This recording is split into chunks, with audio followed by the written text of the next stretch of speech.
The Oakland Raiders are talking to U.S. Bank representatives and Bank of America representatives regarding potential financing for the proposed stadium for Las Vegas, Nevada.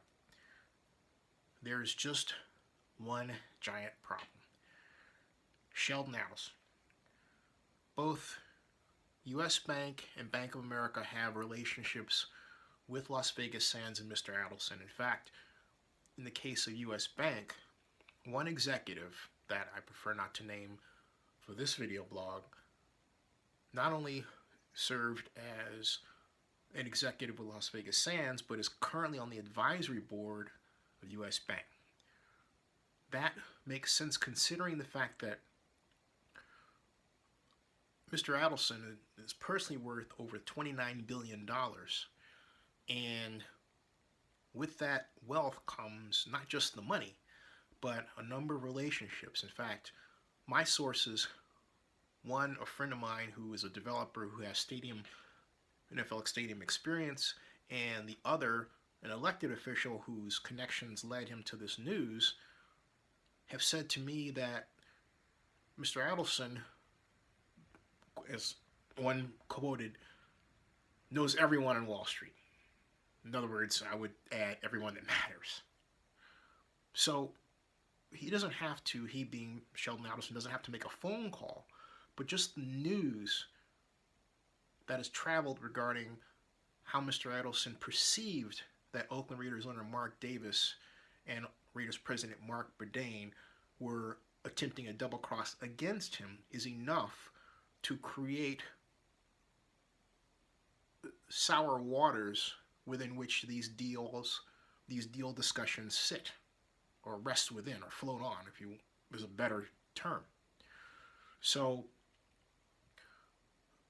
the fact of the matter is that Davis and Burdane chased away the best possible deal structure they could have had, with Adelson giving them $650 million at terms that they wouldn't have gotten with another partner, on top of the $750 million proposed by legislation subsidy.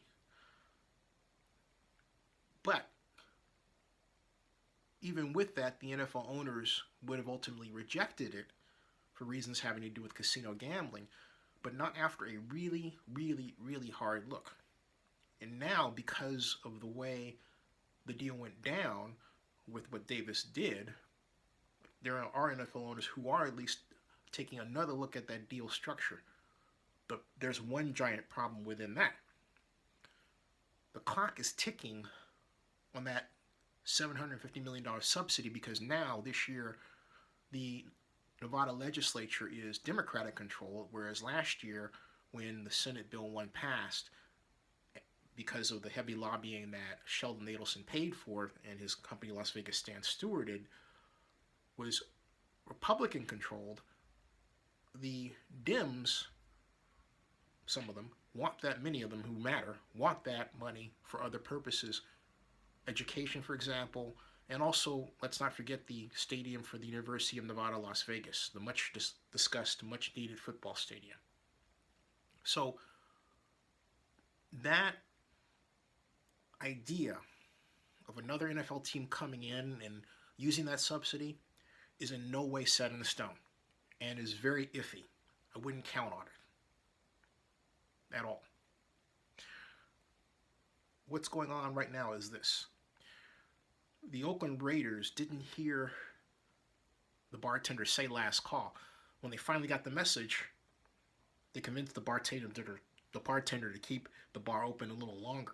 But at some point very soon, the Raiders are going to be asked to get on a plane and go back to Oakland. Now, I'm going to say this. Whoever's steering the Raiders to make these decisions is wasting a lot of time and making a lot of mistakes. Some say it's Mark Davis himself. I don't know if he has help within the league, but the bottom line is the overall way this looks is not favorable to the Oakland Raiders. They're taking actions that well-run businesses do not adopt. I can list those, and I will in another video.